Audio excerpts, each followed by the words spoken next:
ninyi mkikaa katika neno langu mtajua kweli na kweli itawaweka huru.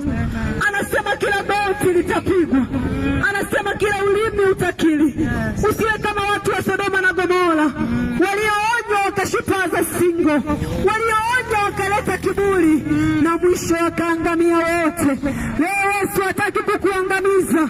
Amemwaga neema yake ya toba, amemwaga neema yake ya msamaha, amemwaga neema yake ya uzima tele. Ndio maana ametuleta hapa mama, sababu anakupenda sana, sababu anataka ufikirie toba, sababu wewe ni wa samani, wewe sio wa jehanamu, wewe ni wa mbinguni. Kuna siku utalala, utaoza. Jiulize, utaenda wapi? Hicho kiburi chako hakitakusaidia, hiyo shepu yako haitakusaidia, hiyo ilizi yako haitakusaidia, huo uchawi wako hautakusaidia, majivuno yako hayatakusaidia. Yesu yuko hapa leo, anakupenda sana, amenileta, anataka ufikirie toba.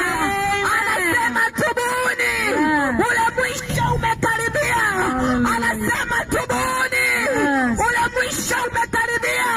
Saa ya toba ni sasa, saa ya wokovu ni sasa, saa ya uponyaji ni sasa, saa ya ushindi ni sasa. Amen. Hallelujah. Yesu anakupenda. Amen.